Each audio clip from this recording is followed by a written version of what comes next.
how you doing? Well, that's good. Welcome to PHLY Flyers. Happy F around Friday and Christmas in July to all who celebrate. My name is Bill Matz. I'm your director of fun and games for the afternoon. Joining me today, perhaps the uncrowned king of F around Friday, it is Mr. Flyperbole himself, Steve Jacot. What's going on today, Steve? I said this to Charlie a few weeks ago when I was on a Friday, and I said that's what the F in Flyperbole stands for, is for effing around there. And yeah, I mean, I love it. That's what I live for, because you and I have both been doing this game a long, long time. Whereas you went more professional, I decided to just go more into chaos mode over my podcasting career, and I love just screwing around. And the off season, I live for the off season because talking hockey this time of year is just like it's silly. Like it's silly. At a certain point, you feel like, and there are opportunities to do it. Like yesterday, we were able to have Steve Peters, PD, on. He was a video coach for the Coyotes, original Coyotes from '96 through the 1920 season. Like, all right, he had 25 years in the NHL. He worked under Rick Tocchet. He coached Rick Tocchet. He was a coach when Tocchet was a player. He was a coach when Briere was a player. Like, all right, there's stuff here, That was a great mine to really go into. Like, that was a great source to mine right there. Great guest for the summer. Like, he was there when Dvorak was there. There's plenty to get into, but it's all right. Yeah, this is 1 hour. This is one of 5 this week, and we can get into some good hockey stuff, but then after that, like, all right, well, those opinions are stated now. Where do we go from here? But you and I haven't really talked much in a while. We're going to get into a couple of things, and we're going to play some Would You Rather, because Steve is way better at coming up with these sort of topics than I am, and he just gave me a list of stuff, and I was, ooh, this is fun. So we're going to get into that. And a little background on that real quick is that was actually a game that we originally broke out. So during peak COVID, we were doing, like, because I'm insane, I was doing, like, me and Craig were doing like 2 podcasts a week for some reason, just because I think we were bored. Yeah, and you needed someone to talk to. Right, exactly. I talked to him more than I did members of my own family. Yeah. And we did a series called Flyperbole Under Quarantine, and we would just do single topics. We did a great one with What's you. What's that acronym there? I don't know if the Roku TV would appreciate that one too much, but hey, FUQ, you can do the math right there.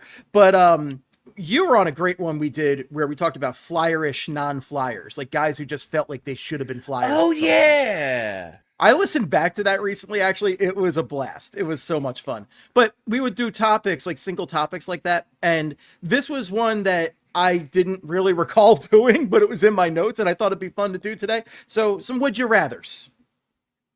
Yeah, it's going to be good stuff. I want to get your take on a couple of things because I feel like we haven't talked in a while. I also have no idea of time. I haven't seen you since the draft party. Okay, it was the draft. All right. Yeah. I was like... Yeah, we did those tequila shots and it all went black. He might have been on Monday and I just don't remember. Oh, wait, you know what? I think I was on one time after that. Okay. Wait, no, I was in the chat. I was in the chat. People were like, you looked rough. I'm like, oh, that was nothing. Believe me, friends. That was nothing. All right, before we get into today's show, hit the like button. Do it. The like costs you nothing, and it keeps me housed. So we're going to need you to hit that like button. It's a little thumbs up. You tap it, you make me happy. So do that. And we have a Q&A night coming up for diehards at the PHLY studio. It is Monday, August 4th from 6 to 8 p.m. Make sure you go to allphly.com right now. Get your tickets. I think it's a small donation for charity, just so we know who's coming and can say, we did some good in the world and that sort of thing. But make sure you jump in on that. And if you're not a diehard, you'd like to attend this thing, you're thinking, oh, that would be cool. I'd like to be part of this diehard community. I've been wanting to read Charlie's premium content and all of the all-star cast of writers' premium content for a while now, but haven't been able to pull the trigger. May I suggest to you signing up right at this very moment. Nope, I'm backwards again. There we go. Just use that QR code and be a diehard. $36 for the year. Introductory offer. You get all the benefits of being a diehard, access to the Discord, all of our premium written content. It's a bargain. Yeah, it's a shirt, all sorts of great stuff. Discount on merchant events. Just do it. That's a bargain. $36. Just do it. Yeah. You get the number one the number one beat writer in Philadelphia right there, and Charlie O'Connor. Come on, at least for the Flyers, right? Just for Charlie's content alone, I thought he was just like off this week. He's written like 2 articles. I mean, what are you doing, bud? Like, the man does not rest. Okay, he just kind of like he goes into sleep mode, but he doesn't shut down. I'm seeing his Instagram story. I'm like, good for him. He's on the beach. And then I go to the website and I'm like, why are there Flyers articles up this week? Like, what are you possibly writing about? But he's doing it. Just for him alone, you should sign up to be a diehard. You got to recreate the Pat Burrell Man or Machine shirt, but with Charlie. Oh my God. Oh, if we don't tell him and just release it, it's so funny. If they don't let me do it on the PHLY store, this might be I finally launched my own merch site. Okay. Yes. Oh my God. That's Man or Machine. So for the non-Phillies fans out there, back in the day, the Phillies I think it was training camp, had all printed up shirts of Pat Burrell doing curls shirtless, and Pat Burrell, pretty jacked dude, right? And it said Man or Machine. Fun fact, one of my good friends asked me to make those for her bachelorette party. So I got them printed up. Oh, and God. the entire rest of the bachelorette party was so confused about it. That is really funny. And also, like, oh man, that's all right. I'm here for the throwbacks. You know, when we don't have content currently to talk about, I look to the past. And that's the benefit of being a 40-plus-year-old Flyers fan. I mean, that's a couple of weeks ago we did the rank week and it was all of our what ifs. I was like, well, we're very well suited for this because like every Wednesday last summer was what if Wednesday. This is all we have as Flyers fans, like looking at the path untraveled because we know the one they did take leads to a 50-year cup drought. So it's all the what ifs, but we have some, let me just get your take on a couple of things before we get around to the F around topic. Porter Martone going the NCAA route. He's going to Michigan State. I know it's right, but it's also a bummer because he can't make the team. I'm with you. I'm with you on that one. Like, I honestly, like, beat for beat there. I know it's right. Yeah. As soon as you said, I know it's right, I knew where you were going. Because it's one of those things. I know that the best path for him is to properly develop. And we've seen guys rushed with the Flyers in the past. And we don't want that. We have a shiny toy. There's no need for him to play this year. But I want the toy now. Okay. I want to play with him, right? I want to see him out there right now because the size, the speed, the skill, like he's got it all. And I just want to see him out there on the ice.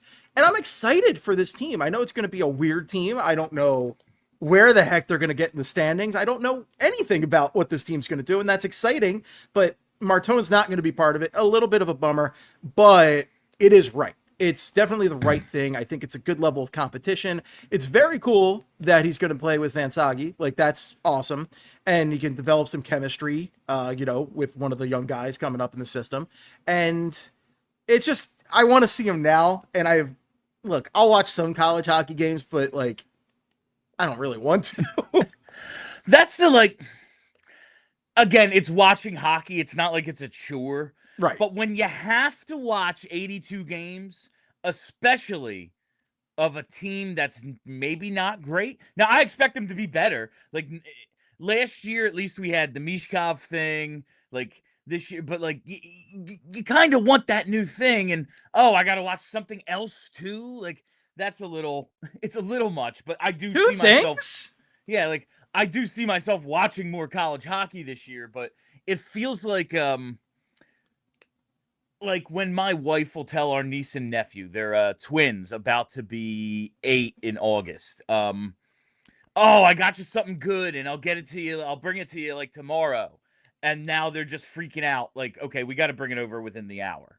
Like, cause now they're torturing their mother to come to our house, like, okay, you told me you got me something great in Martone and you'll see it maybe in the spring or maybe next year. Like I want it now, but right. And it's not like Luchanko, with Michkov. We have Bump. We have other possibilities. We have other toys to play with. We got 4 games of Luchanko. He's a year older now. we've never really seen him outside of a little stint with the Phantoms there at the end of the season. Bump, same thing. Little stint with the Phantoms. He's never been up. We do have some things to hold us over, at least. There are things, but I want the big thing. I want the I headliner right now. Yeah, those things would have been enough until, like, okay, yeah, we have the 6th pick. Cool. But then there was a name. It's not just the 6th pick. It's a guy. And I know who this guy is, and now I want to see him, but I will wait because I know it's right. He gets to lift weights all week, play a couple of games, maybe, work towards a degree, LOL. Oh, he's going to be hitting the books hard. Yeah. My sources tell me that he's excited for calculus, geology. The old arithmetic. Yeah. Yeah. But yeah, I think pretty much everyone's on the same page. Like, yeah, college is a good route. When you've already had your breakout in major junior, yeah, man, go play against grown-ass men. There's freaking 26-year-olds playing in the NCAA, I mean, honestly. It's kind of like go play against grown men, go get that schedule where you get to practice and work out all week, and then maybe you hit the ground running at the end of the season, signing an ELC after your freshman year ends. But yeah, but it's so different than Michkov, because Michkov, you were told up front, you're going to have to wait for this shiny toy. Yeah, it doesn't matter. You got to wait. And he came sooner, and it was the greatest surprise. And then he just showed up. I feel like they left us a trail of breadcrumbs. Just like when Tortorella, I always think of the Tortorella, he's talking to the media, and they're asking him about changing over from the rush base offense. And he's like, well, we're going to have the mad rushing coming over at some point. And we want to be able to capitalize on what he does. And it's like, the timeline we were told, John, is after your contract is up. So, like, what do you mean? What do you mean? Like, I just feel like there's a little trail of breadcrumbs there, but it was nice for it to come early. Martone, we are going to have to wait at least until the spring. The Michkov dump and chase video, it's just, this is peak. Oh yeah, man, it's late July. Like, I've brought this up like 3 times now, and it's because, like, there's nothing else to talk about. Everybody's down the beach, Bill. Nobody cares. Yeah, no, everyone's at the lake house. This is it. But what else? I mean, the dump and chase thing was just funny because, like, certain people, like, I think I saw a comment from, like, a Panthers fan on one of the social media going, like, well, I guess he doesn't want to be a Panther. No, he's a Flyer. He wants to be a Flyer, so screw off. Who cares? It's just Michkov. Anything he does is funny, and yes. I just adore him. He's just easily the most likable part of this team by a mile. I also love that he keeps rocking the Jordan shirt, the 90s style Jordan shirt. It's the man recognizes greatness and he wants to be one of the greats. So, yeah. I really love Michkov has this very, like, I feel like it's a very Russian European trait of just saying something very straightforward that you're maybe not used to. Like, yeah, I don't get it. I think it's dumb. Like, and then we'll break it down. Like, yes, so you're 100% right. So you're telling me I have the puck, and then I have to give it up in hopes that I might win it back? What if I just keep it and make a play? And sounds pretty dumb to me, Bill. Yeah, understandable. Like, I get it. Like, that is the simplest way to put it, and it makes a lot of sense from that perspective. There's reasons for it and not for it at a certain time, but overall, yeah, you make a strong case there, Matvei. Why don't I simply score a goal here? Yes, instead of giving them the puck.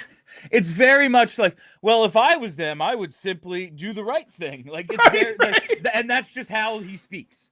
Like, well, and we're used to Canadians who give us just the most roundabout, like, Americans get like a little bit of cockiness in their game. Canadians are just the most humble, like, oh, it's all about the team and blah, blah, blah. Just so boring. So Matvei Michkov, I think that's part of why, like, obviously all the skill he showed last season, but things like this, where he's incredibly straightforward, but he also just wants to kick everybody's ass. Like, I just love him so much, and he's made my Flyers heart, my orange and black heart, 3 times bigger by being here. I really didn't think you're going to go heart there, but I'm glad you did. No, that was not the reference.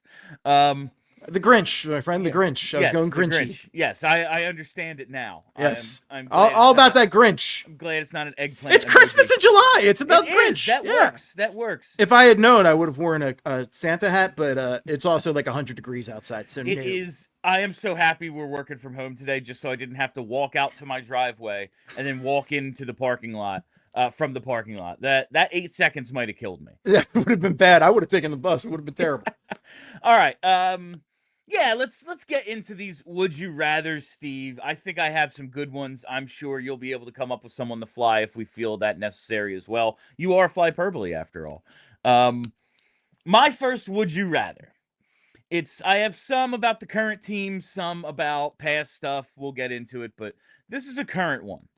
Trevor Zegras, who I got a chance to talk at length about yesterday with Steve Peters.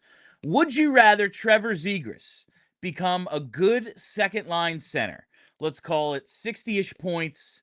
He's 50-ish% face-offs, not a complete liability on, the defensive side of the red line. Or he breaks out as a point per game player, but it's on the wing and they still have not addressed the center position. So that's a really interesting one just from the center position and needing that depth. I think I would prefer the point per game winger, though, because there's two factors here. Number one, they don't have a lot of true left wingers. They have so many right wingers. They have so many right-handed guys in general. They have an unbelievable number of right-handed guys, by the way. Like, I feel like the Flyers historically have just been like lefties, lefties, lefties. This is like weird to me.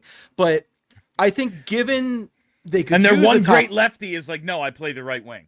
Right, exactly. So, like, given that, and also just the fact it's a point per game player, and the closest they've had to that in recent years is Travis Konechny, who was projected for like 90 for like half the season, and then all of a sudden, nope, not sniffing that, not getting close. And I love Konechny, but like you need elite talent, and if Zegras is hitting anywhere near a point per game, that's elite talent, and he's playing like I will drag whatever is left of Sean Couturier up and down the ice if you've got guys like Zegras and Michkov playing with him and elevating all of that. Like as long as he just does this defensive thing and wins faceoffs, I don't care. So a second line center is great and all. I would rather him reach that elite potential if he can. Yeah, I'm like. I've really gone back and forth on this one. It was the first one I came up with today, and I was just like, oh, like, obviously I want the guy who has 80, 90 points. Like, that's just better. Right. But I think back to, like, Keith Primo under Ken Hitchcock, and it's, all right, man, you're going to sacrifice a ton of offense, but the team is going to be better because of it. Now, I'm not asking Trevor Zegras to become a Selke candidate, because that's, like, I might as well ask him to become an astronaut. That's not going to happen. Hey, Trevor, how do you feel about the moon, my guy? Yeah, like, oh, it's not up there. That's probably what he was saying. But, I have a vision for how this team is going to go, how it's going to be built. And if Trevor Zegras and Jett Luchanko and Sean Couturier can kind of be a versatile group of 2Cs, and we have the wingers we have, I almost prefer that and would be like, well, maybe we put some resources into like another top pair defenseman and something else, like maybe that's the way to go. And okay, we don't have that number one guy down the middle, but we have 3 guys who can play 17, 18 minutes the way we did in 2010. I think I'm going to go with the 2C option, given that we already have Michkov. We have TK. I'm expecting big things from Tyson Forster. Porter Martone will be here, and I think he's going to be freaking awesome. Oh, I'm so excited for Martone. That was like the conversation we let off with there, as far as talking about Martone. I'm just excited to see, because he's just got all those tools, right? That toolkit is really big, and he checks so many boxes. And he's going to play great with, like, it feels like he's going to play great with no matter who you put him with, which is really something. The problem with Michkov right now, and I use this problem term very relatively, is that guys can't keep up with him. They can't keep up with him mentally. They can't keep up with him as far as like what he's doing on the ice. He's putting the puck where he expects. He's like, of course the dum-dum's going to go there and get the puck. And no, he's not getting anywhere near it. No, like he's thinking about the game a different way. How many times did he, especially early in the season, I felt like it happened so much where he made he had a really good idea, but teammate was, oh man, I did not see that coming. Or just he caught Owen Tippett off guard all year. Like the setup was too good, like, I thought I was gonna have to like reach for this, and it was on my tape. I'm shocked and stuff. But it's like that was what made, I thought, Michkov and Gauthier such an interesting pair. Like it's the horseshoe theory. Like, yeah, you're different, but your intelligence makes you the same. You're thinking different ways, but coming to the same conclusion because you both just know what to do. And it kind of made them an oddly effective pairing. You wouldn't think like, oh yeah, that makes sense. And best center for Mish all year, definitely. But yeah, I am going to go Zegras as the really good 2C rather than point per game winner. So I think the most interesting part of the point per game winger versus 2C conversation is the Jett Luchanko of it all. Because Jett Luchanko is a big mystery coming into the season. Yeah. We were all, I think, really impressed by his intelligence out there in camp and his preseason games and his early cup of coffee with the Flyers. But he did a lot of good stuff as far as like he had some power play time. He was doing good setting guys up, but he wasn't showing us anything offensively. And, that's a big debate versus having him with the big club this year versus going back to juniors is developing that offensive game. And if he can develop that offensive game, I do really think this guy could be a 2C. But without that, you're looking at like proto Sean Couturier before everything clicked. You're looking at a guy who's probably getting bottom 6 minutes. And I don't want that because of his speed. Jett Luchanko, like he lives up to the namesake, and I want a fast guy out there. So if Jett can elevate his play and play like a 2-3C, and you've got Cates and Jett in the middle there alternating, then I'm okay with Zegras up there. But Zegras, I would really like if he worked out at center, frankly, because you traded for him with that potential. You didn't trade for him for his potential as a winger. You traded for him thinking, okay, this is a potential top 6 center for this team moving forward, a guy with high skill that can play with Matvei freaking Michkov. Yeah, absolutely. And I think they just need that so much. Like, even if it's not a Nathan McKinnon or even like a Jack Eichel guy, just somebody with that skill who can take some of that workload at the center position and match somewhat what Michkov can do. Like, I just think they need that so much. All right. We have a bunch more would you rathers to get to, but now we got to take our first commercial break. Summer's here, boy, is it, which means the kids are out and about. They're hanging with friends, maybe even picking up a summer job. Remember that first summer job? You never stop working.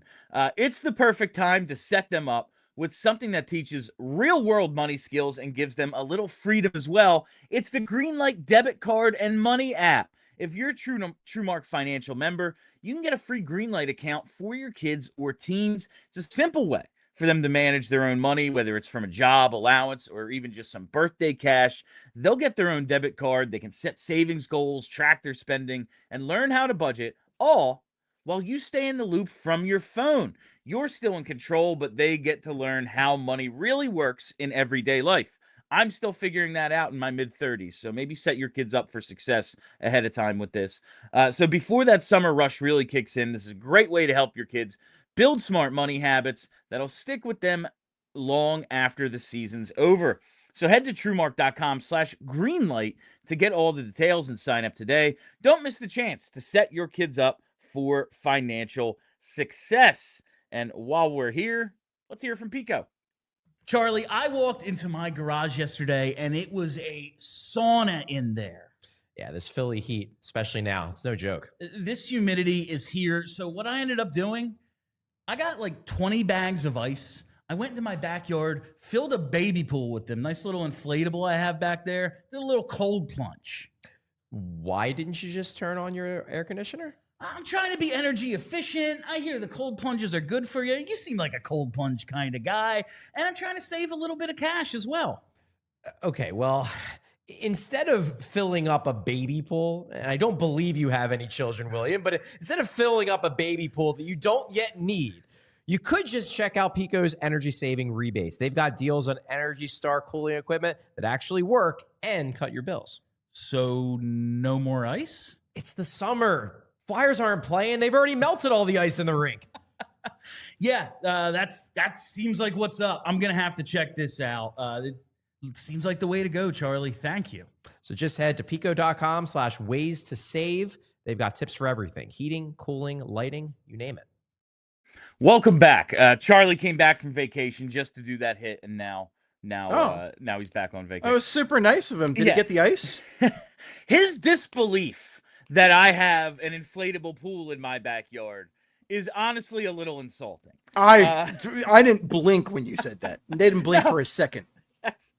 It's not something like that was in the copy. I just said it, and he was like caught off guard. He's like, "You don't have kids?" I was like, you think I don't have a freaking inflatable pool in my backyard?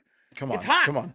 You got a dog. It's hot. Come on. Yeah. All right. I live in South Philly. Yeah. Almost everybody's got a kiddie pool for just putting their feet in. I always think of the beginning of Weekend at Bernie's. Like that's what I picture. Like, yeah, man, you're just like up on the roof with a baby pool, hot tar on the roof, like that is absolutely what I picture. All right. Great pull. Back to the would you rathers. Let's jump to this one because we just kind of discussed the center position in Jett Luchanko. Would you rather Jett Luchanko or Alex Bump make the team? Now, I have them both making it. That was my way too early prediction. We actually filmed one before Martone decided to go to college, and we had to redo it because by the time it was going to come out, it was like half of this conversation's antiquated because Bill has Martone making the team, and he's not going to be at camp. So we had to redo it. But if you could only choose one, Luchanko or Bump making the team out of camp, who are you choosing? This one is actually pretty tough because I like Luchanko's skill set and fit better, but I like Bump's attitude better. I think Bump has some real grade A rat jerk in him, and I'm all about it. And like I've talked a bit about the attitude on this team, specifically with Michkov, and Bump has that. Like Bump was talking trash on guys. He had been in the AHL for 2 seconds, and he was saying those guys suck. The Muscle Penguins over in wherever the hell they play, those guys, they're tank top penguins with the muscly arms, which doesn't make any sense. He's like, they suck. They suck. He was there for like 2 seconds and he was saying that. I love Bump, and I think he's going to make it. But I think I'm going with Jett overall, and that's just due to the weakness at the center position. And also, I just want to see somebody who can I want to see what Jett's potential is. I want to see where he can play in this lineup, and I want to see him play in different situations, different spots. I think it could be really cool in the penalty kill. I don't know if this version of the Flyers, that's one of the things we haven't talked about really, is without, with the change in coaching, are they still going to have a power kill? Are they still going to be aggressive on the penalty kill like they've been? Because that's been one of the few bright spots over the past few years. And if they are going to be aggressive on the penalty kill, could Jett Luchanko be a big part of that with that speed? That'd be fantastic out there. That speed in general, I think, is also why I want Jett, because this team is historically slow. Okay. This is a franchise that has had very few speedy players over the years. Owen Tippett might be easily the fastest Flyer of all time, frankly. So getting some more speed in that lineup is crucial. And Steve, we're going to bring in players. Alexander Daig to beat the trap, and it'll all be okay. It'll all work out. As you know, my friend, I was there for the Daig hat trick game. I started the Sha-na-na-na-a goodbye chant with 2 guys in Team Canada, Brindamore and Lindros jerseys. What a day in my life. That's absolutely beautiful. I think this season, Alex Bump will be more fun to watch than Jett Luchanko.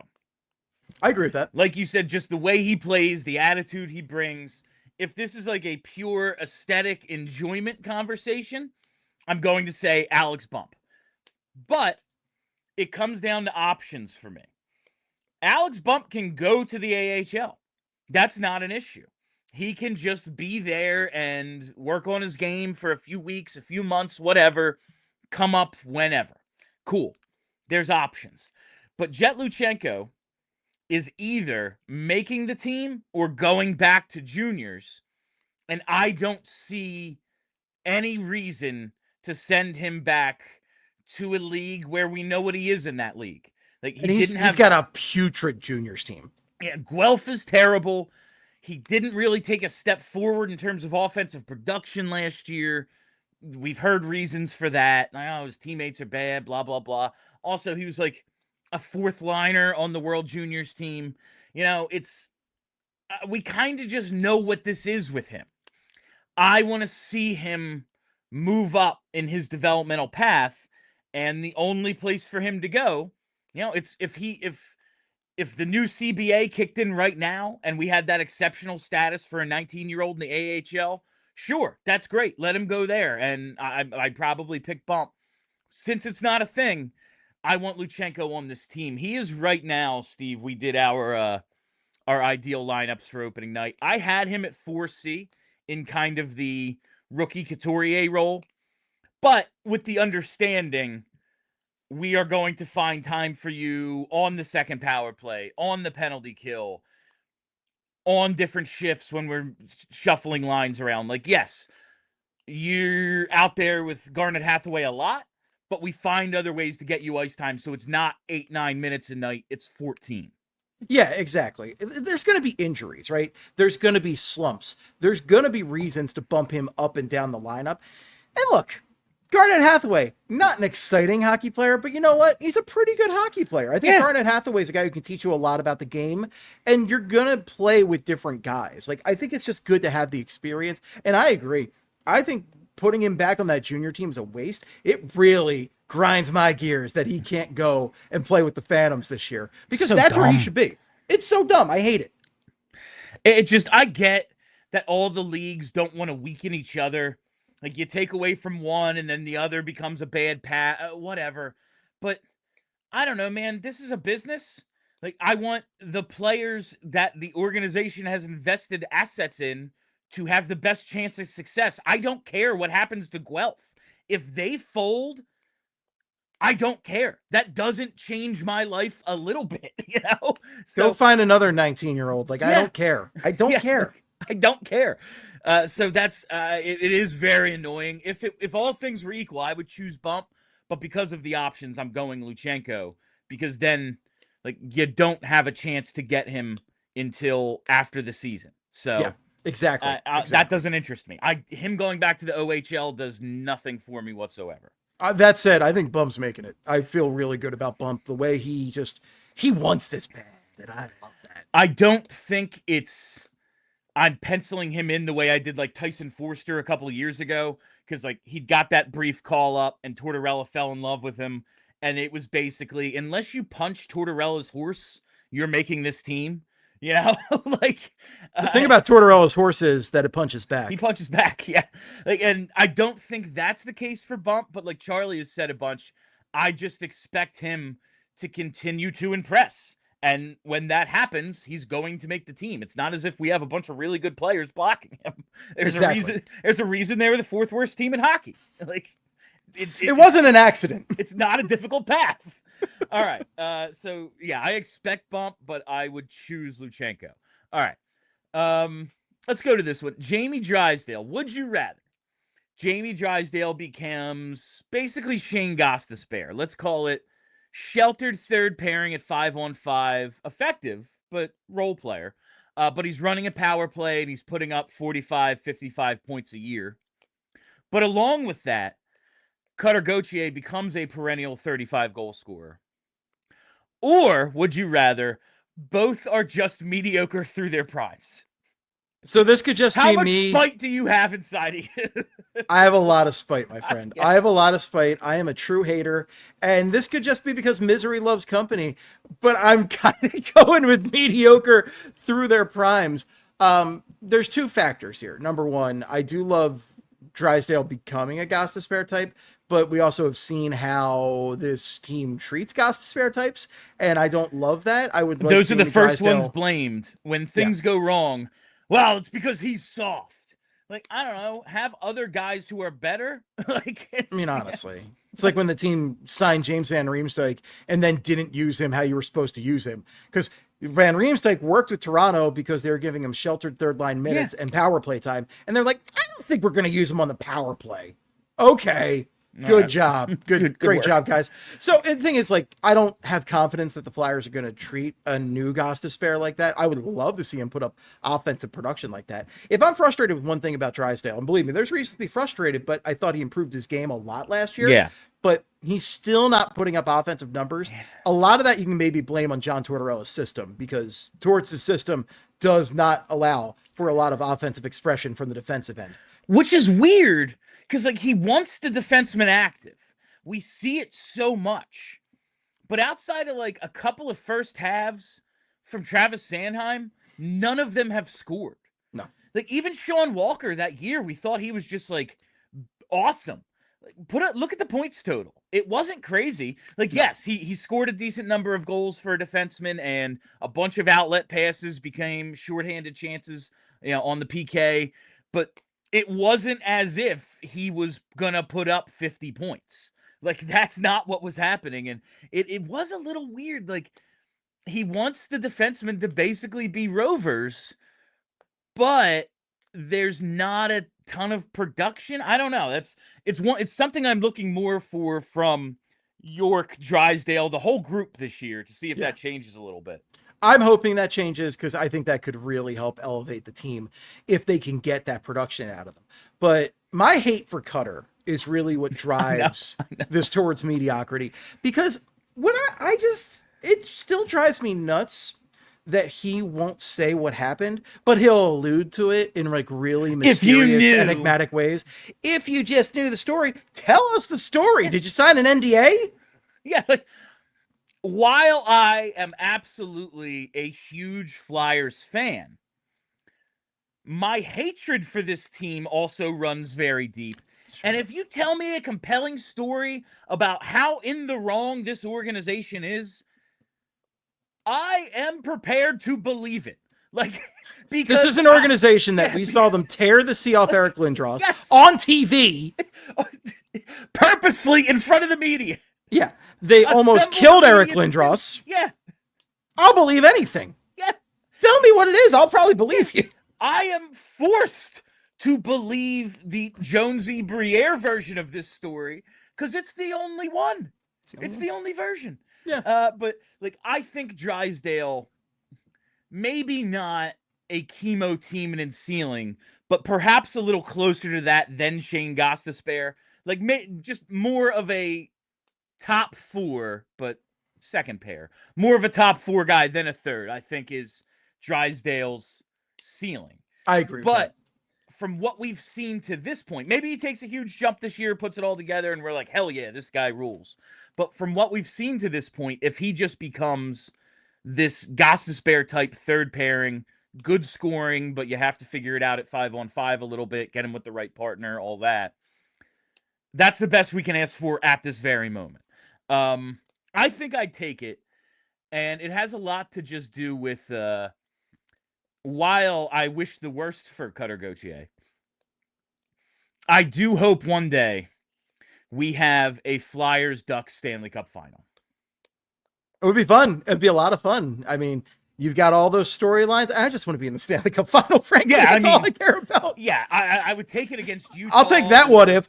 Yeah. Is Cutter Gauthier a stud, but the Flyers make the Stanley Cup final? That's an absolutely. I don't care. Well, especially because he's out west, too. Yeah. Like, if he was with the Pittsburgh Penguins, right, and he's in our face constantly doing it, okay, that's annoying. But I don't care if this team's in the Cup final. Let's get to the show, baby. Let's go. I'm all about that at the end of the day. But I really want a, Zegras and Drysdale v. Cutter Stanley Cup. And I think Cutter has to be pretty good for that to happen. So, he has to be pretty good. That's a team that keeps getting talked about like they're on the verge of something. I don't see it. They need a lot still. They're just like, they have a ton of prospects, but most of these guys are like still so young. They have a couple who are a little further along, but they've cut ties with Drysdale. They've cut ties with Zegras. Those are the ones that were oldest, other than like McTavish. Like they still have some more veteran. I don't even want to call them veteran, but like just not rookie or sophomore guys. It's so much of it is hypothetical, though. I love their prospect pool. It's just like, yeah, is this like you think you're making the playoffs this year? All right. I don't see it. They should probably just trade us McTavish already. They probably should. Let's just get to it. Just get that over with. And speaking of, let's hit that second commercial before we finish up today's show. Time to tell you about one of our newest partners here at PHLY. It is Righteous Felon. That's right, Righteous Felon beef jerky. If you're craving the perfect snack that satisfies your hunger and provides the right amount of protein to fill your body's daily needs, we've got the solution for you right here. It's Righteous Felon beef jerky and meat sticks. Righteous Felon traces its roots back to the hallways of Downingtown Middle School and was officially launched by lifelong friends in their apartment kitchen after college. The Exton, PA-based company has been making all-natural, premium quality, better-for-you meat snacks for over a decade and evolved into the region's preeminent jerky brand. The packaging is fun and engaging, the flavor is bold and tantalizing, and the texture, it's tender and soft. These are, without question, the best meat snacks around, and not just because they're paying me to say it, because I love meat snacks. Righteous Felon, the absolute best. The jerky and sticks are sold in all your favorite local retailers, like Wawa. It's really just it's a tremendous product. And at Wawa, they're running a 2 bags for $10. Best value you'll see anywhere deal on jerky right now. You can also get them at Giant, Costco, Royal Farms, all over the place. What's more, Righteous Felon helps fuel your favorite Philly athletes by working with the nutritionists of each local pro sports team to provide jerky and sticks for players to eat before and after workouts and as a refueling snack during games. Sometimes in the middle of a game, you just want a meat stick. So if Righteous Felon jerky and sticks are good enough to keep Philly's pro athletes performing at the top of their game, it's got to be good enough for you and me. Check them out. Now, if you're the kind of person who wants a deal and snacks delivered to your doorstep, you can order online at righteousfelon.com using discount code PHLY20 for 20% off. They have all kinds of cool variety packs and bundles on the site, so it's also the perfect gift for that special meat snack lover in your life. Again, that's discount code PHLY20 for 20% off your order on righteousfelon.com. While we're here, got to tell you about our friends at Parks Casino. Because whether your favorite team wins or not, there's always another way to win on the BetParks online casino app. Check out brand new casino games like Fireblaze Sky Queen, which is a BetParks exclusive. It's the only app I use to play all my favorite casino games in the palm of my hand. You can play blackjack, roulette, craps, poker, baccarat, and hot online slots like Cash Eruption, 88 Fortunes, and Cleopatra. You can play slots based on your favorite streaming shows like The Walking Dead, Squid Game, Breaking Bad, Peaky Blinders, and all your favorite classic casino games from wherever you are at home or on the go. And right now, got an offer you don't want to pass up. New users get up to $1,000 casino bonus back if you're down in the first 24 hours. Go to betparks.com and download the app right now and enjoy all the action and excitement from the casino at your fingertips. You must be 21 and in PA, Jersey, Maryland, or Michigan for BetParks. You love to play. You play to win. You bet. BetParks. Gambling problem. Call 1-800-GAMBLER. Oh, Steve, I think just now in the Discord, this is wonderful. Someone just sent us an edit they did of Charlie's cartoon face on Pat Burrell. And... That's awesome. That's awesome. That's just absolutely tremendous. Outstanding work, fellas. Top notch. All right. Let's get some more Would You Rathers in before before we get to some super chats and wrap up today. Would you rather, Steve? This one's I want to know. This one pissed me off when I wrote it. Would you rather trade Michkov to give yourself a 50% chance at McKenna? Or keep him knowing it means you'll draft no better than 8th or 10th? I'm keeping him. I'm keeping him because I've seen him and I know who he is and I love him and I'm not giving him up. Okay. It's going to take a hell of a lot and a hell of a lot more than a chance at Gavin McKenna to get me to give up Matvei Michkov. I just think he is so legit and he is like the dude. He is just so good. And also what kind of throws me off here is like, I would need a full guarantee that like McKenna will be McDavid, because the thing that kind of scares me at this point was Bedard, because everybody talked about Bedard. Like he was the next McDavid, no doubt about it. And he had a really good rookie year. I wouldn't say it was McDavid-esque, but it was really good. And then he's kind of fallen off. And I don't know. People just like Bedard does not give the same vibes. People don't even think he's a center anymore. So I'm a little like, I don't like the unknown here. I love the known. Yeah, that's the, like, I think we'd have to, if it was your guaranteed McKenna, like you might have to, but with like I'd have to get a guarantee that he will be McDavid level. With the 50% chance, like, because it's still the lottery. Like the team that won the lottery this year finished 10th. You know, like there is, no matter what you do, there is absolutely no guarantee. So you have to put a little uncertainty in there. I think I'm keeping Michkov, but I think it might be the wrong answer. And it's because like I know him and want him and I'm invested in him as like Matvei Michkov. And yeah, Gavin McKenna really might be a generational talent. That said, that word just gets, you can only have so many generational talents in one generation. Like that's the thing is, all right, man. So we have Brady and Manning, and guess what? Everyone else, not a generational talent. Like that's, if this is the bar, then this fifth guy isn't also. And I think we get a little carried away. Like, oh, he's the definite number one. You can be the hands down definite number one pick. That doesn't mean you are definitely one of those guys. Right. Like Schaefer from this past draft was the number one. Not all drafts are created equal. But like Schaefer, like I don't know how we're going to be talking about Schaefer in 10 years.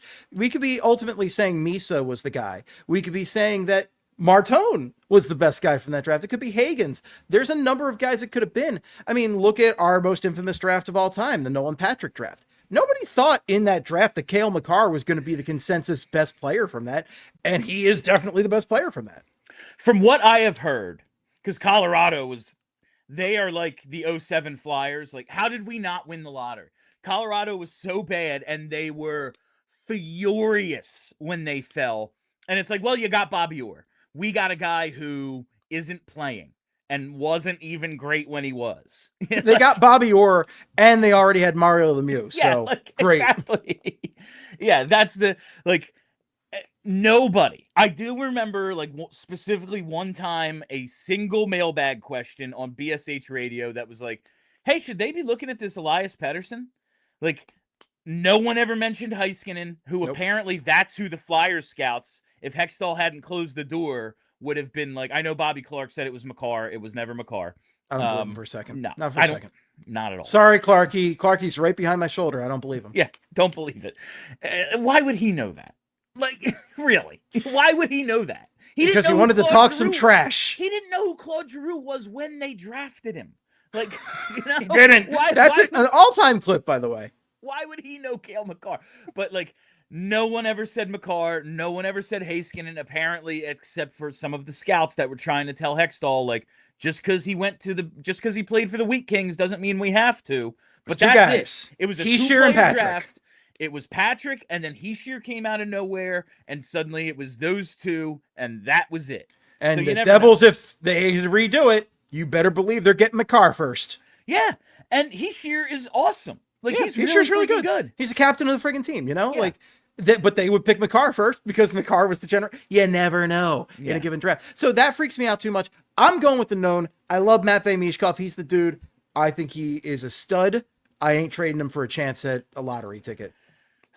I think I have to stick with Mish because in my head, all things in life are 50-50. They either happen or they don't. And I don't want to risk tails. I don't want to risk coming up tails. We've gotten tails a lot. It's always tails. JVR. JVR was tails. It's always tails. Okay, they're the fourth worst team. They can only fall to sixth. I don't even know why we're doing a lottery show. They're picking F in sixth. This is a waste of everyone's time. That was my thought. And guess what happened? That's exactly what happened. But who knows? Porter Martone could be the best of that group. We're only going to find out in a few years. Maybe it all works out like it did for Colorado. It could. All right. We only have a few minutes left, and we have at least 5 super chats. Let's do it. Let's jump around here. All right. This is a fun one. So, would you rather, Steve, the possibility the Flyers can win the Cup at least once in the next 10 years, or the guarantee that the Eagles repeat with the possibility that they can win even more after? So would you eliminate the Flyers for at least 10 years? Cannot do it.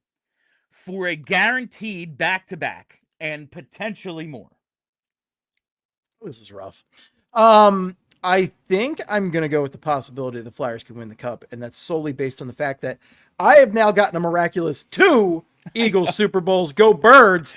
Did not expect to ever see 1, let alone 2, let alone a dominant performance over the best team in football. Just total domination from beginning to the real end of that game at halftime. So I need this. I need the Flyers to be in contention again. I know. Specifically, this is a selfish answer for me. I am a true Blue Birds fan, a true Green Birds fan, but I'm a Flyers podcaster. Okay? I know. This is my lot in life. I chose this over a decade ago. This is my lot. I'm stuck here, and I would like to have some happiness with it at some point.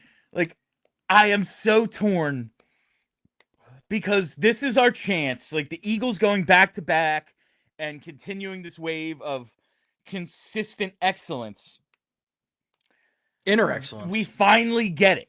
Like, we finally get to be that team that we've watched so much. Like, why can't that just for a little bit be us? Why can't us, Bill?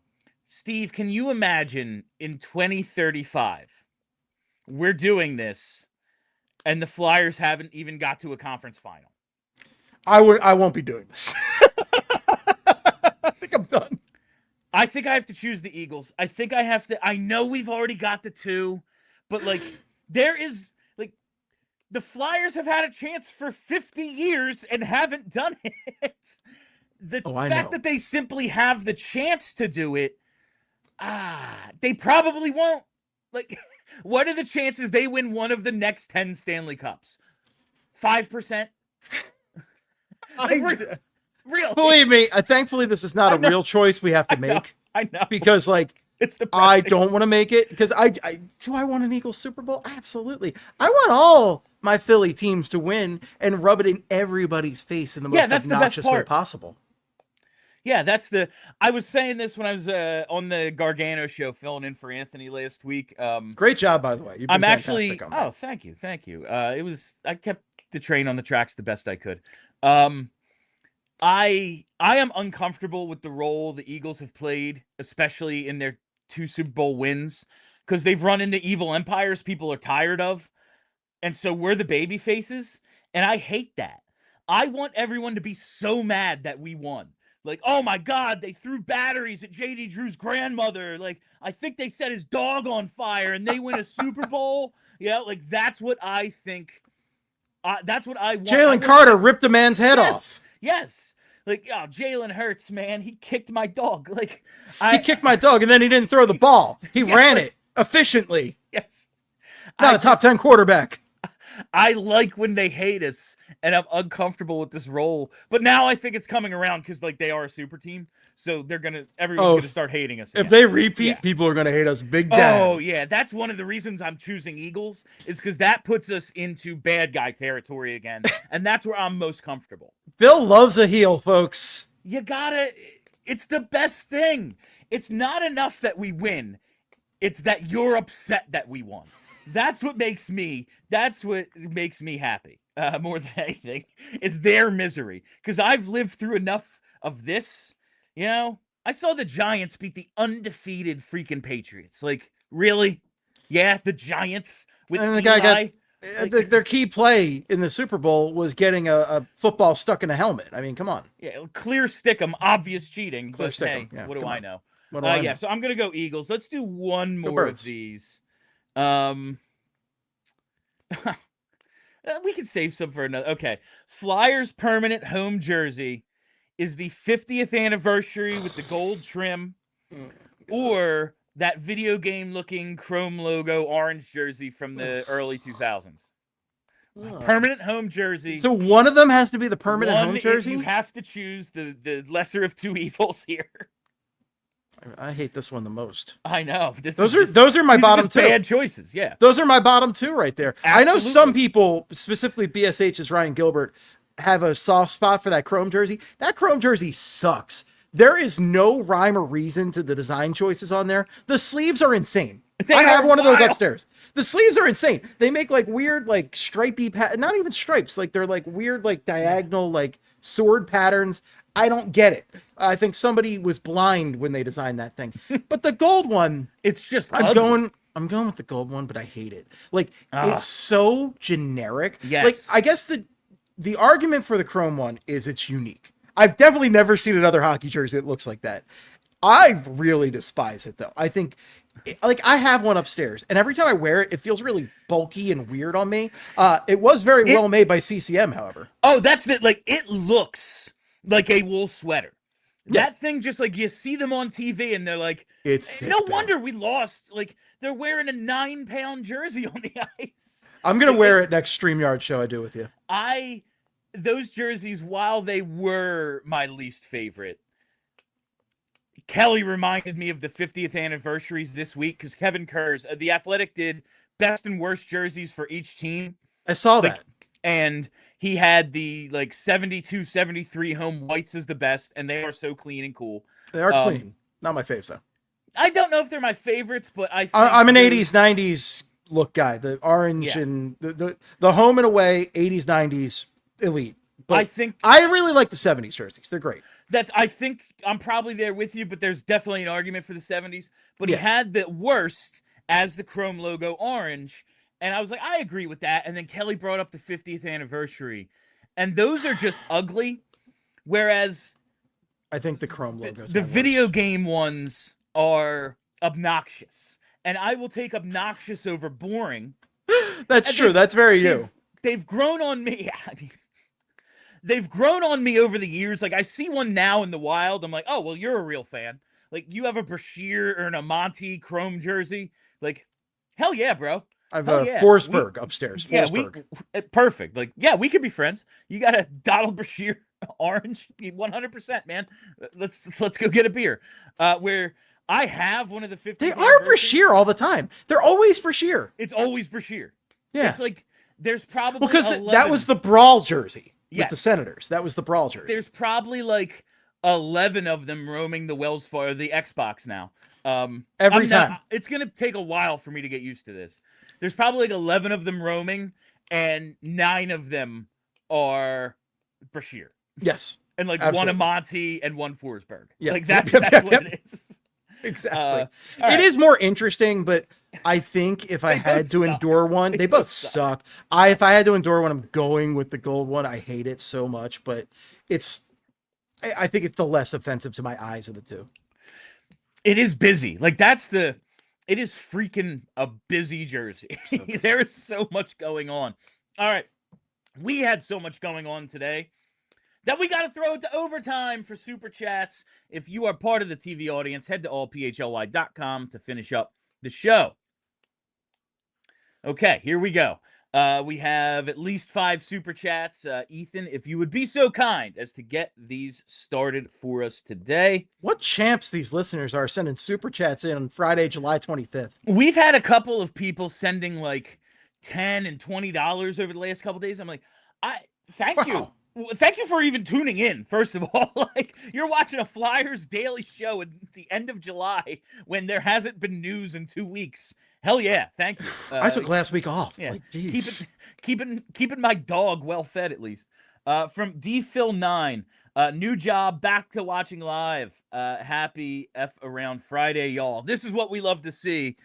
Always just watch whenever you can, hit the like button whenever you can. But if you can be a time thief, that's what we like the most for our listeners, because we want you to get paid for watching our ridiculous show. Yeah, we're all getting paid for this nonsense. Let's get paid, baby. Yeah. All right. Thanks, D-Phil. All right. Next one from David Shub. Hope Zegras is on the squat rack and eating lots of steak this summer. After losing Hulk, will Zegras turn heel? Would love to see him toughen up in Philly. We talked about this with PD yesterday. I really like the spot Zegras is in because he does have to change some things. He does have to get stronger. He does have to get tougher. All these things are true. But the fact that he's had 2 down years and the franchise that he was going to be the face of traded him for a bunch of non-premium assets, this has to have humbled him somewhat. And that will hopefully lead to him realizing, like, oh, I'm in a contract year. I would like to make a whole ton of money. And I would like to live up to the potential of the guy who was going to be the face of the league a few years ago. I am hoping all of these circumstances lead to him figuring out how to improve what he needs to improve on. Yeah, that would be fantastic. He is going to have to change some things, but yeah, like, let's make the Ducks regret this, my guy. Like, let's make them rue every day that they traded such a talented player. I'll tell you, yeah, we don't have time for Hulk Hogan takes. Yesterday was a very funny internet day. That is all. It was a funny internet day. We get so few. I've been thinking, like, cultural touchstones, like a Sharknado release anymore, like things that unite the internet and ridiculousness. And yesterday was kind of one of those days. It was my top Hulk moment, by the way. Gremlins 2 appearance. Hey, you guys knock it off in that projector. Him getting booed out of the arena the last time he was on TV is my top Hulk moment. All right. True American. Yeah. Let's see what we have next. Another one from David Shub. Flyers PHLY swole season bill. Squat rack and parking lot before games. Would be cool to have our own version of the Eagles bench press challenge. Oh my God. I haven't. This will shock none of you. I haven't lifted weights since high school. And that was sporadic. I'm your guy for that. I've been lifting, bro. I'm going to do it. If there's some way we can sell this and turn it into a bit, I'm in. I've been pumping that iron, Bill. I'm ready. Yeah, I bet you are, Steve. You're looking pretty jacked these days. There we go. Yeah, brother. Yeah. You can't even see my muscles on the camera. All There's right. not much. Let's see the next one here from H. Renee Ford. Drysdale and Zegras did the shoulder check showcase. Did y'all check out the post-game interview? Keep doing what you do and enjoy your vacation. Now, is that the was it the Connecticut benefit game, the charity game that they play? I have no idea. I assume that's what this is about, but I've seen very little of I love the really name, anything. Yeah, shoulder check showcase is a fantastic name. That is good stuff. Yeah. But I'll check it out. I did not see it. If it's interesting, I will definitely mention it next I time. love the broiness of these guys, though. Just best friends playing hockey together. What's more wholesome? I really enjoy. I do think there is something to bringing in a group of players that like have something to prove and are familiar with each other. Like Cam York, screaming match with John Tortorella, Jamie Drysdale figuring it out, Trevor Zegras, reclamation organization gave up. I think there's something to this, and I'm looking forward to seeing how that goes. All right, let's get to the next one from Tom Stinson. Do you think there's any chance we could trade for Jordan Kyrou? I think Danny Briere makes a lot of calls. I just wonder, I don't know what sort of price they're willing to pay for anyone, really. We have heard these Zegras rumors for how long, Steve? And when 2 years at least? Yeah, when they were trying to get him in a bigger deal when they made the Cutter Drysdale deal. They said we were willing to do that. It was. They waited till Torts got out. Yeah, the day after Torts was fired, they were like, "All right, we can trade for him now." They just couldn't get all the pieces to come together. They couldn't agree to compensation, and Danny Briere's patience paid off because he parted with a 2, a 4, and Ryan Poehling for a guy.